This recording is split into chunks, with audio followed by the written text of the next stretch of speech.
Hello, my friends. Brenda L. Balding here. The L stands for Love's Inner Voice, the path of self-discovery.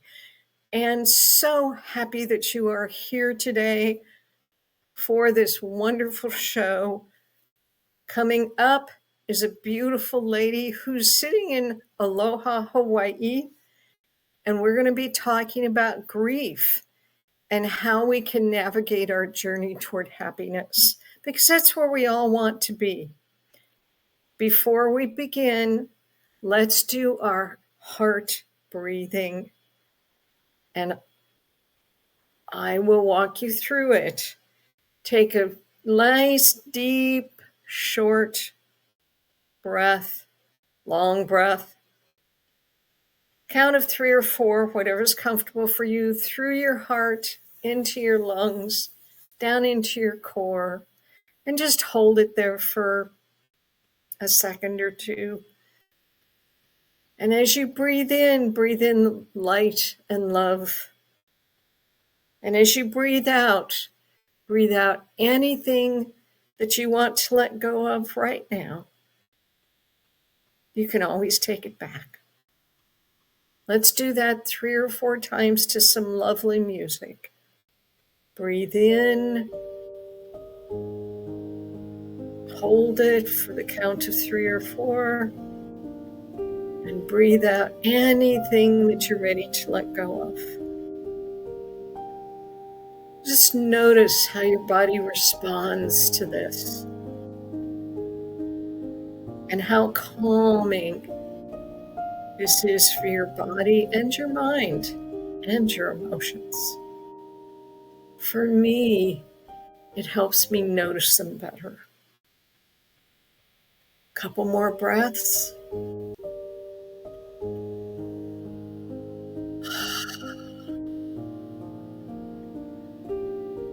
Sometimes I like to move my arms, put my hands together like this, and bring them up into the shape of the heart and open up to the universe. And then bring in light and love from the universe to my heart.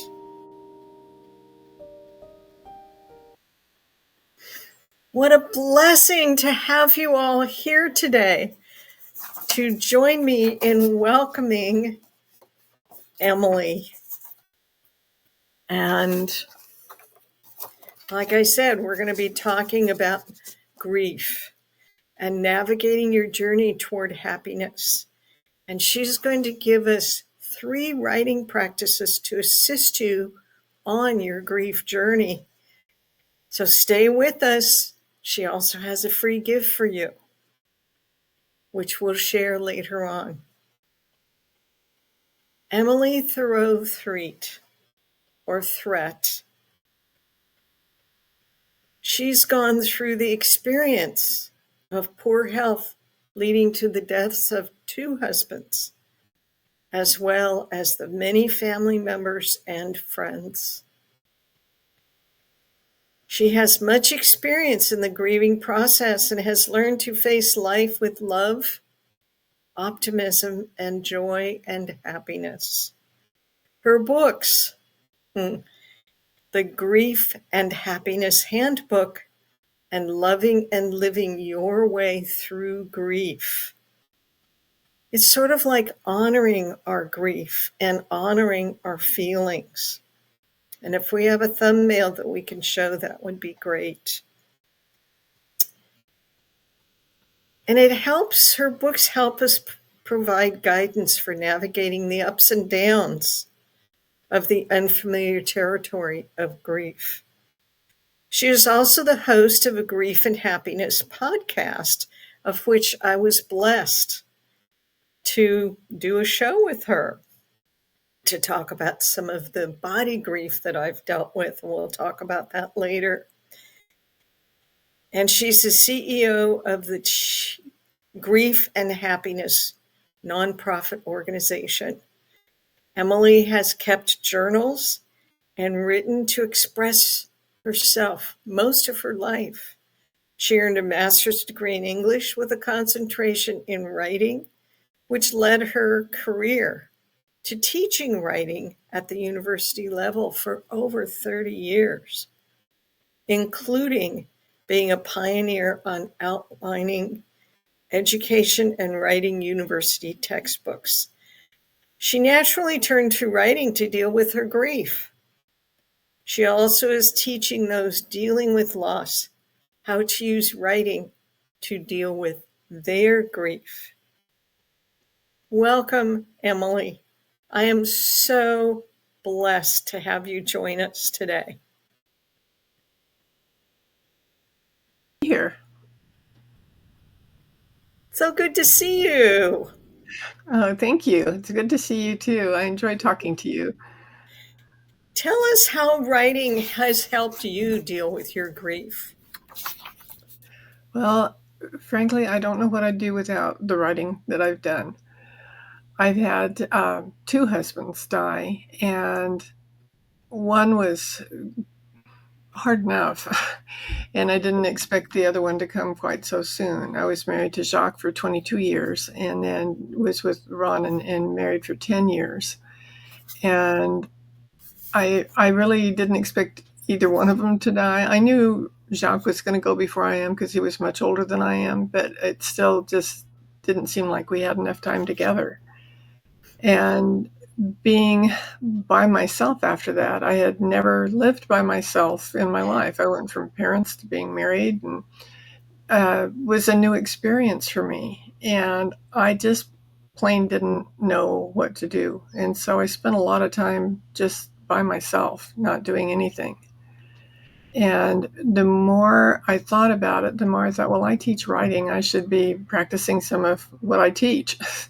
So I started journaling. And I did that especially after Ron died, because when Ron died, we had moved to Maui, Hawaii, just 2 years before he died, because he lived here long before I knew him. And this is where he wanted to be for those last days. And so we just kind of sold everything and moved, which really surprised me, but it was the right thing to do.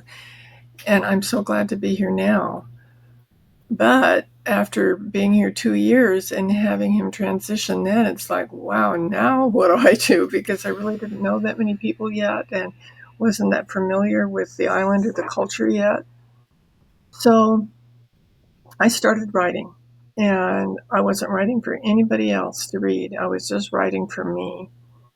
Because I find, and I think you probably will all find too, that if you just think about things, they just kind of bounce around in your head, and you get a whole bunch of things that are bouncing around in your head at the same time, and you don't really get any place with it. You don't make any progress with just thinking about things. So for me, it was kind of like thinking on paper and exploring what I was feeling, what I wanted, what I thought I didn't want, just anything that I could think of that I wanted to write about at that point. And the more I wrote, the more I found things that I was writing that really helped me. And I thought, boy, I could help other people by teaching them to write the same way that I'm writing. But I didn't know anybody that was here on the island. So I thought, okay, how do I do this? So I thought of the app Meetup, the Meetup app. And I hadn't really used it before, but I know it was a way that you could get people together. So I thought it won't hurt to try. So I signed up for the app and put a notice in there that if anybody was dealing with grief and wanted to learn how they could write to help them to feel better, to come on over to my house. And they did. I was surprised. We had a lot of people sitting out in my yard in the beautiful Maui, just writing together and then talking together. And it got to be a real social thing. I started out, I thought I'd do it once a month. Well, they wanted it more often than that. So they came a lot more often. And they'd always come. I always made different kinds of herbal iced teas for them because I'm kind of into that, trying all the different flavors. So I always had that for them when they came. And they started bringing treats to eat. In Hawaii, we call what we call on the mainland appetizers, they call them poo-poos. So they were always bringing poo-poos or fruit or cookies or something along with them. And it was such a nice way to be able to explore our thoughts on paper and then be able to talk to somebody about it who we knew would get it, because we all were dealing with some kind of grief, and it could be any kind of grief. It didn't have to just be for a husband, since that was what I was dealing with at the moment. And it was wonderful until the pandemic came. Yeah. And That none put of a these sticker in a people, lot of people's lives. and none of them were computer people. Anybody that was coming to my house weren't computer people. So I thought, okay, now what do I do?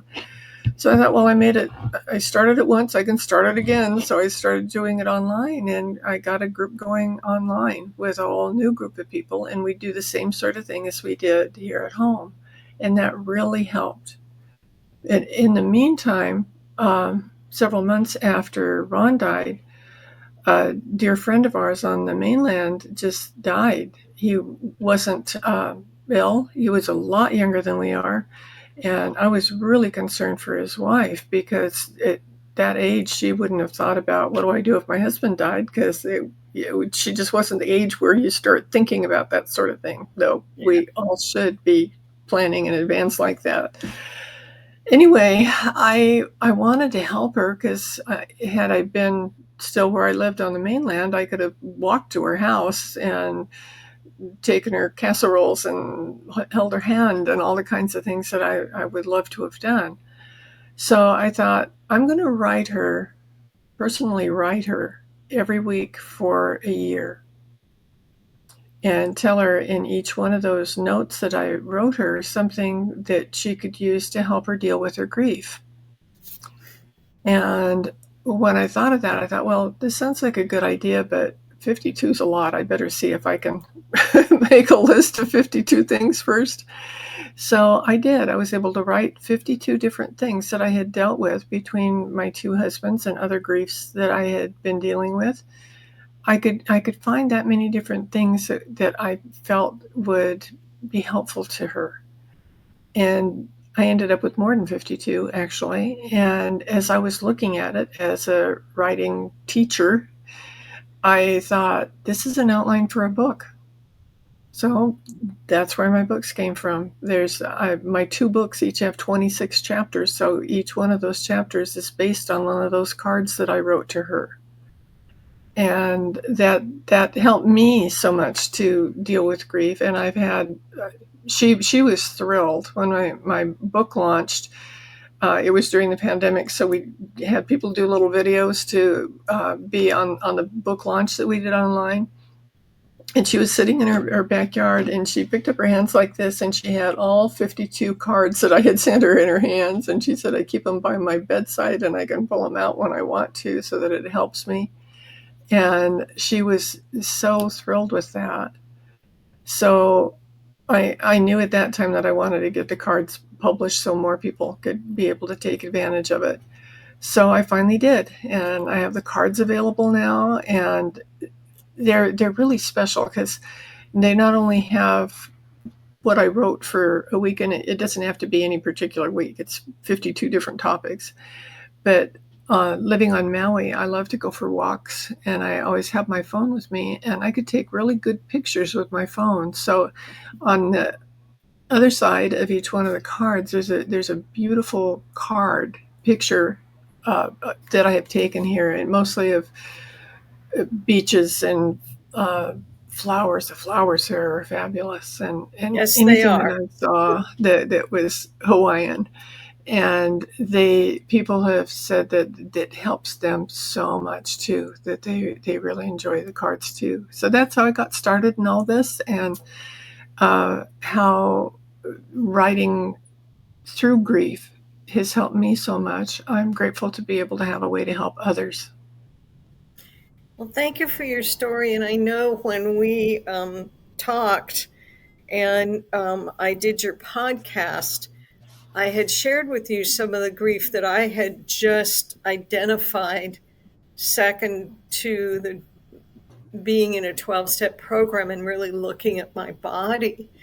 And they were body griefs like the loss of my uterus, the loss of my gallbladder, the loss of my bones and my right knee that I had replaced with a fake knee.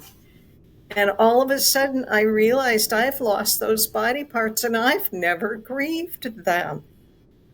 And I was thinking about it today and meditating on grief today. And I realized that all of us mothers have a little minuscule of grief when we give birth to our children because we've lost a very close connection on the physical level to another human being that we'll never feel with anybody else except for that child. And I realize that there's a little bit of grief around that too. And I think that's when we don't acknowledge that, that's what makes us moms want to hang on to those children, which is not healthy for us or healthy for them. So I appreciate you talking about writing. And I know that you said that you have 3 writing practices, but I really want, and you can talk about that whenever you're ready, but it's also about self care. And that Mm-hmm. writing can be one of the tools that we have for self care. And you brought up a really good point for identifying our emotions and where we're sitting in them. And when I do stream of consciousness writing and ask the source, my higher power, source, God, whatever we want to call, I call him dear one, I'm surprised at the answers that I get when I just do stream of consciousness writing. So if you're ready to talk about the 3 writing practices that you recommend or anything else, gratitude was another thing, because it really is about thanking myself and anybody in my life for assisting me to work through where I'm sitting that's not working really well. Oh, I really understand what you're saying there, and mentioning gratitude, that was huge in my life, because after Jacques died, he was my first husband who died, I was not happy, but I didn't feel like I was sad. I just didn't, I felt void of feelings, Mhm. really. And I spent a lot of time by myself and not being involved or anything. And I had a couple of friends of mine got concerned about me, and they said, "You got to watch this movie. It's called The Secret." And I said, "That's not my Yes. thing," you know. And they said, "No, you got to watch it." And finally, one of them brought it over to the house and watched it with me to make sure that I'd watch it.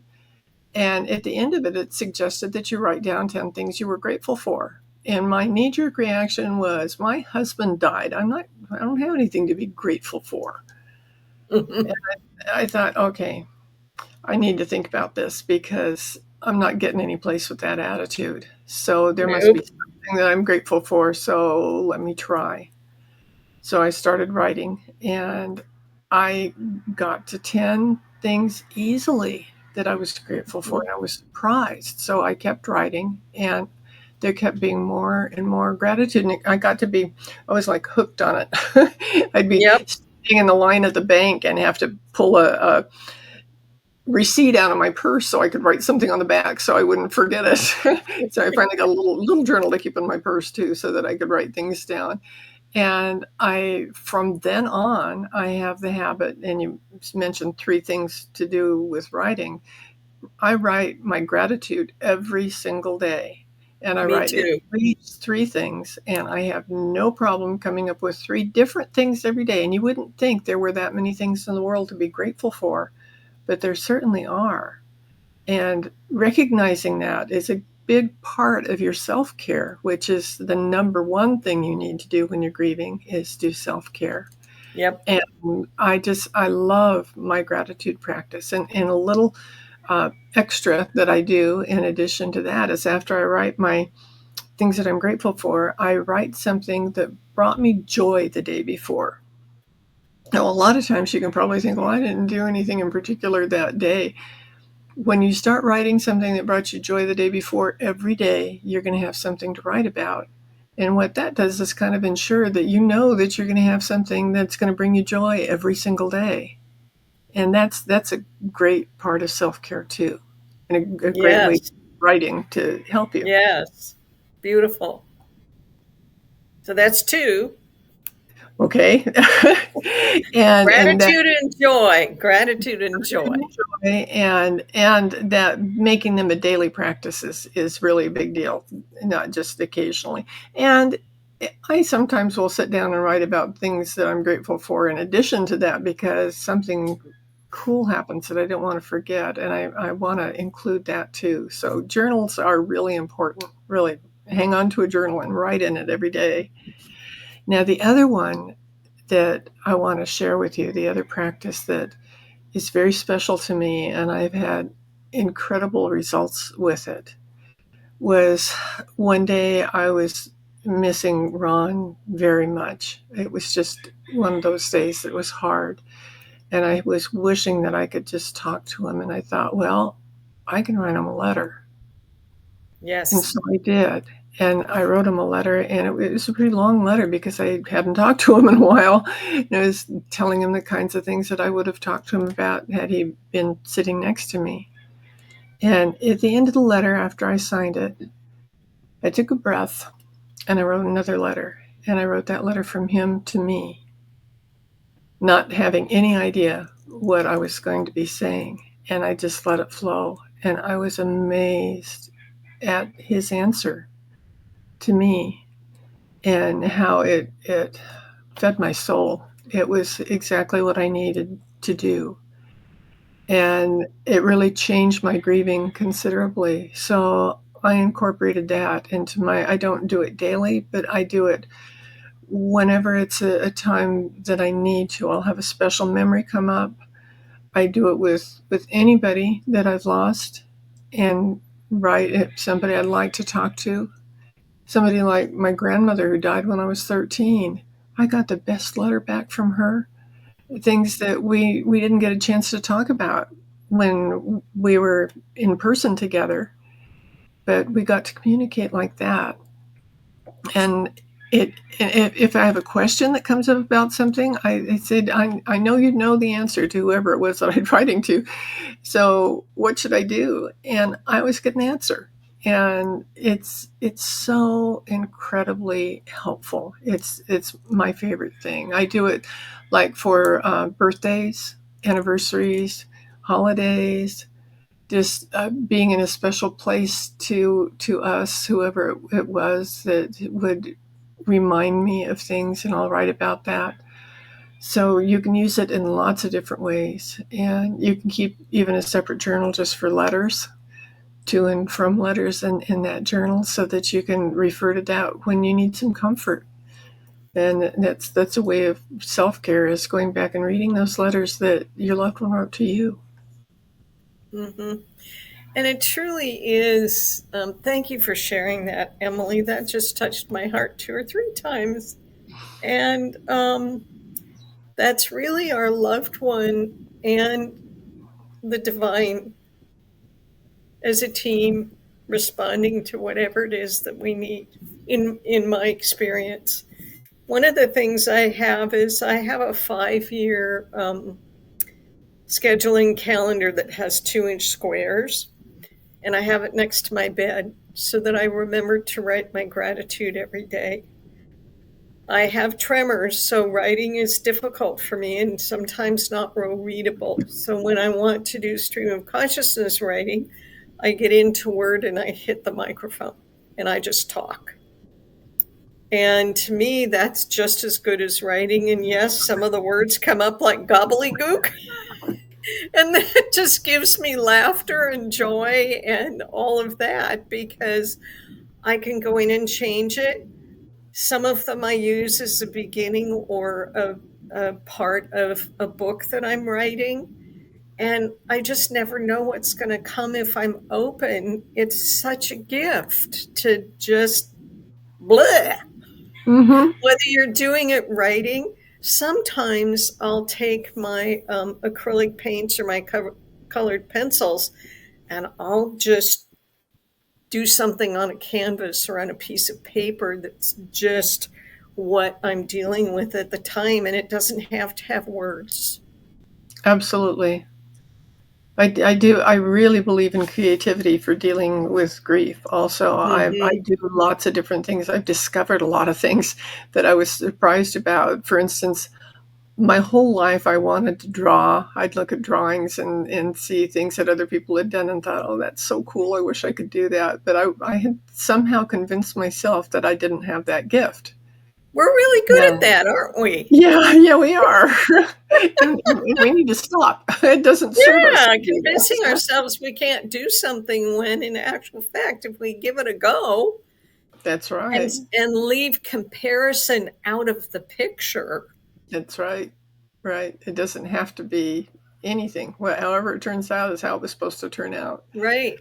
Yeah, And we've got a lovely art center here on Maui. It has all different kinds of forms of art that you can take classes in. And they had a drawing class, and I thought, it won't hurt me to try.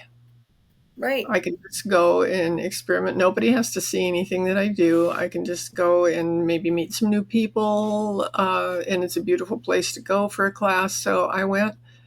After the first day, I was hooked because I discovered that I can draw, and I was shocked, just absolutely shocked. I can look up here on the wall. I did one class on painting Christmas themed things, and I've got a four different pictures from that class that I'm just amazed at. A pine cone and a poinsettia. They're gorgeous, and I think I can't believe that I could do that. But by letting go of worrying about how it turned out, but just going for the experience, I discovered that about me, that I could do that. And I also do ceramics. I do gardening. I do watercolor painting. I do crocheting. I do cooking. Anything that's creative, you can just kind of get lost in whatever it is and really, really enjoy it. And it really serves you when you're grieving. It's a way hmm, that brings happiness to yeah, you that nothing else does. And you don't have to have somebody else with you to do it. You can do it all by yourself. And you right, can do it with somebody else, and that's fun too. right. And it's also a way of being in gratitude and being in joy Mhm. because you're honoring gifts that you've been given or you're exploring possible gifts that we've been given. And, Yeah. I tend to like to paint, things like this that just have movement and layers and that kind of stuff. And I realized that, we can take pictures of this and use that on our cards or use that in our books too, because Mhm. then the whole thing is created by us and Mother Nature, because some of it's going to be Mother Nature and some of it's going to be us, and we're part of Mother Nature. Yeah. Like And if my we, cards with Mother Nature yeah, pictures. right. And all the pictures in my books are pictures that I took of Mother Nature.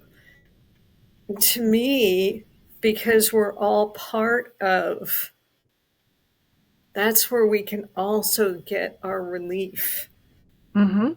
and we can let go. Even Yeah. if it's just for a moment, like a heart breath, like we do at the beginning, just let go for the moment. Mhm. You know, a really good way to let go that people don't often think of, well, a couple of things. One of them is get out of the house or your home, wherever you're living. It's real easy to just stay inside by yourself, and you're missing so much. Just being outside for anything is really good. Even if you just take a walk around the block, it can really help. I know people who've gotten puppies so that they can take them for walks, and it's a great way to you've got some companionship, and it's a good way to help with grief. The other thing is music. I have been paying attention to when there are different concerts and different kinds of concerts, different places, and you can just get lost in the music, just sitting there and enjoying it. That's so great, and we get some really cool concerts here on Maui because performers like to come to Maui. So I, Yeah. Yeah. I went to a James Taylor concert, and I didn't realize how many songs that he had that I really like. And I like to go to Michael Bolton concerts. I've been to 3 of his concerts, but I also go to classical music concerts when they have them. I go to jazz concerts. My granddaughter is a fabulous jazz musician. She and her husband are both fabulous jazz musicians, and they come over here every once in a while to do concerts, and I never miss them. And they've really introduced, they and Ron, because Ron loved jazz too, have really given me a passion for jazz, and Jacques gave me the passion for especially Baroque music. And then all the other kinds of music, I just enjoy it all. And it feels so good to get outside. And here on Maui, a lot of times the concerts are outside, and you can Right. just sit outside and enjoy breathing that fresh air and being in nature and hearing good music. And the music you can just feel in your chest when you're up close and personal with live music. It's really, really powerful. Yes. I believe that. I'm currently at my brother's house because I'm dog sitting for them. And he has a ukulele group that Hmm. comes to his house, I think once a week or once every other Oh, week. fun. And there's 10 or 20 of them. And they sing songs and do ukulele. And when I'm here, of course, I'm in there singing too.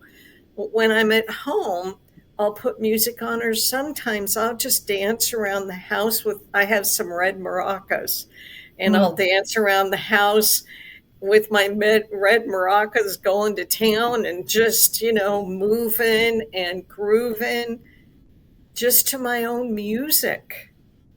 And there, maybe people in the audience that have difficulty moving or have difficulty walking.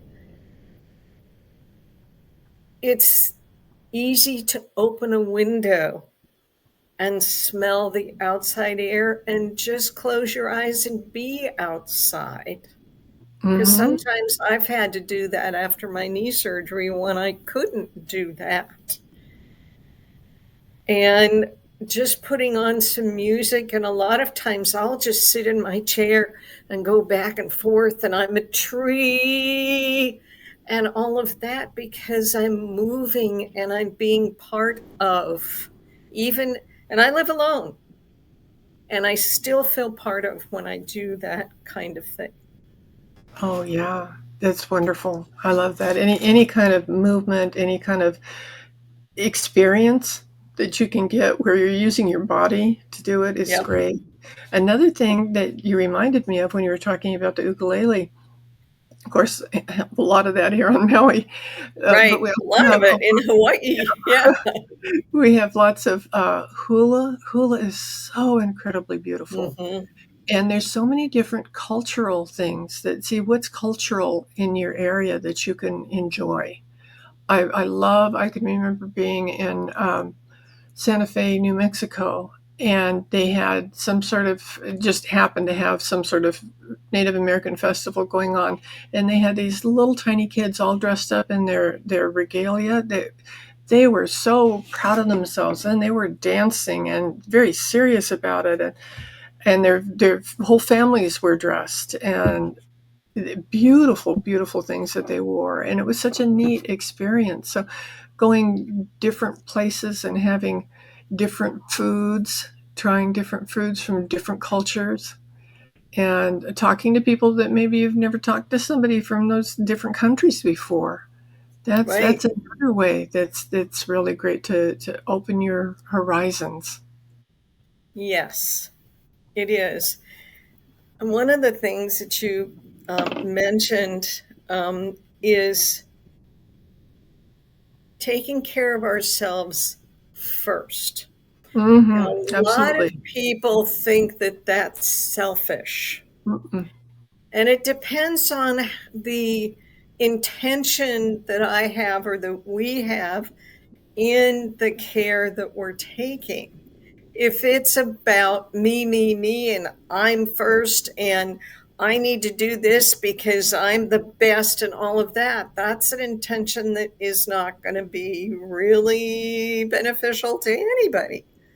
If it's an intention of taking care of myself so that I can be present for others, for my Hmm. family, for my daughter, for my audience, for my guests, absolutely, that's self care because I need to get out of my own way.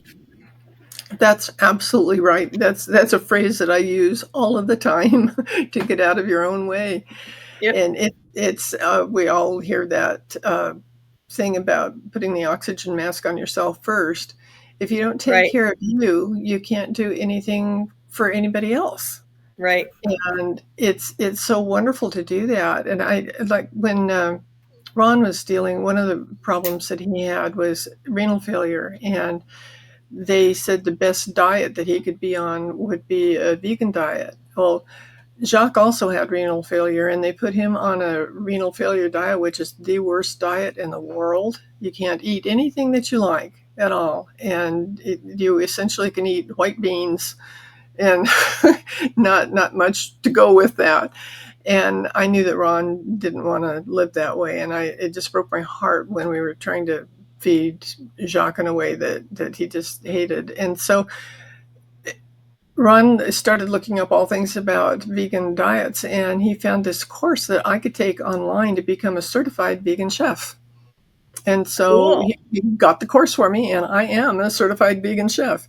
And I learned so much about that. And I had told people on the island I knew about it, and they said, "Well, we want to know how to do that." So I said, "Well, come on over to my house." So they'd come over, and we'd make a meal together. I'd show them how to do all the different things, and we did that several different times so they could learn that vegan food didn't have to not taste good, because I think everybody has the idea that you're either eating just a bunch of vegetables or there's no flavor, and there Right.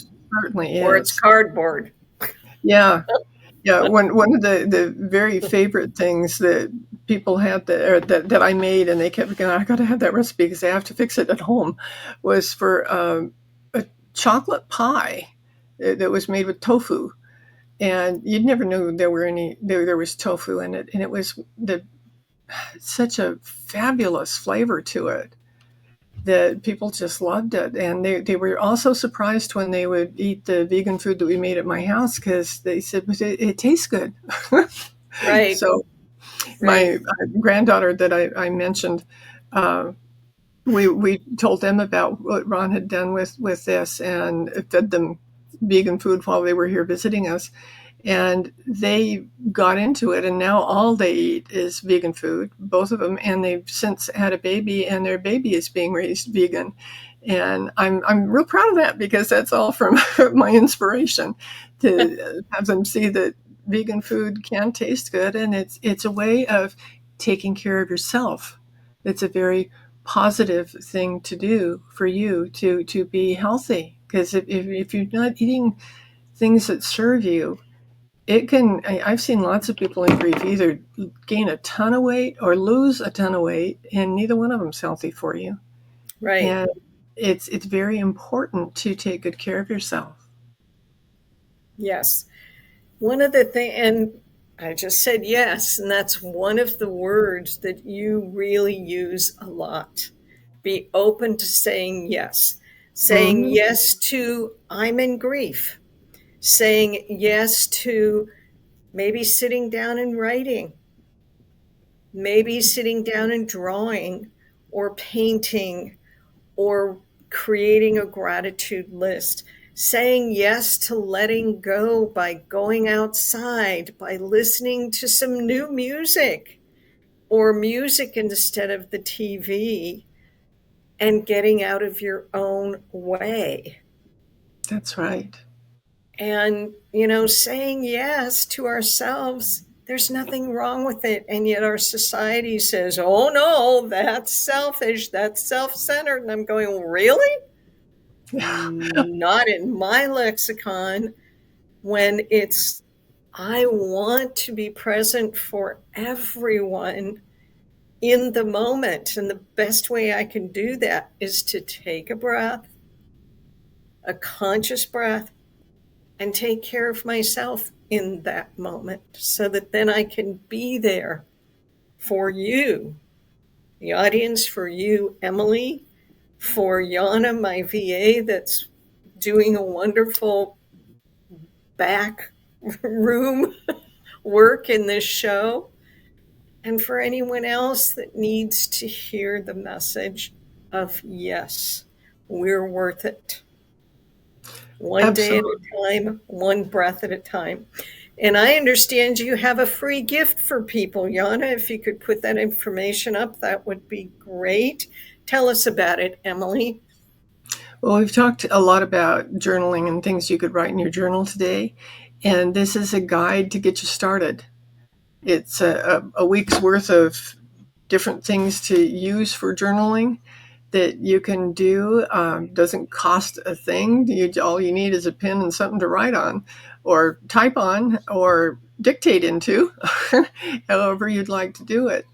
And it's got a lot of really good information in there that can help you on your way. And I would be thrilled for you to have a copy of it. Thank you. Is it something you can read out loud? The name of the or the The address, link. The the link link. the link is Mhm. www.griefandhappiness.com, then backsplash pl blacksplash sorry backsplash 214-759-576. And if you go to the link, griefandhappiness.com, like it's in this address, you can find that and a whole lot of other things there that can help you. That's wonderful. Griefandhappiness.com. We all deserve that, no matter what kind of grief we're walking through in any given moment. And, recognizing it is one of the hardest things, because a lot of people think that it's showing that we're weak. And for me, identifying where I am with my emotions, what emotion is coming up for me, is courageous, Mm-hmm.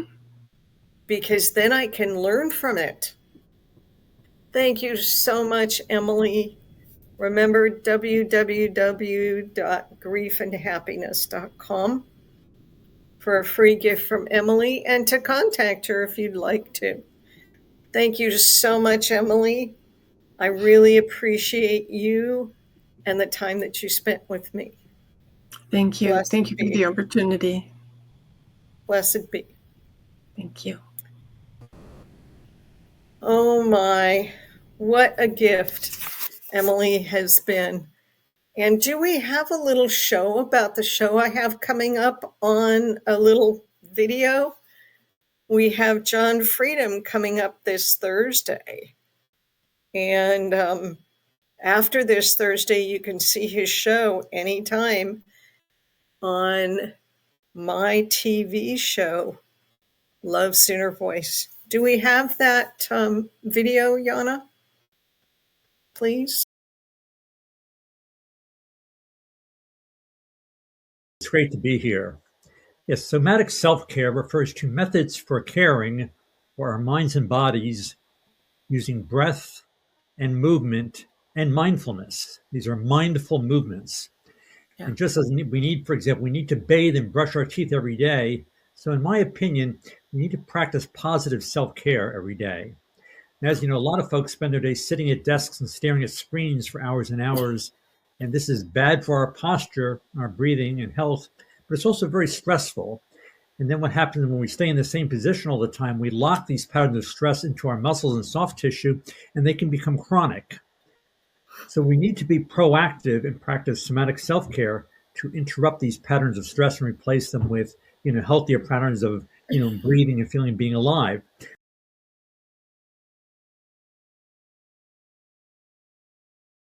That is my guest, John Freedom. And that's what's coming up. I am so blessed to be doing this show one day at a time. And for our breathing meditation, because we always do a little breathing meditation at the end, just to bring us all back in, really notice your feelings and honor them with writing, breathing, drawing, but mostly writing what you're feeling and noticing how that might help you in your process of grieving or dealing with any strong emotion. So let's have some nice music and do some heart breathing as we get ready to close this show. Breathe in slowly and deeply through your heart, into your lungs, down into your core. The light of love and self-care. And breathe out anything that you're ready to let go of right now into the loving hands of light. And do that 3 or 4 more times. And just notice if any feelings are coming up about anything that was said, and honor them. Notice them. Say hello to them. As you breathe in and breathe out.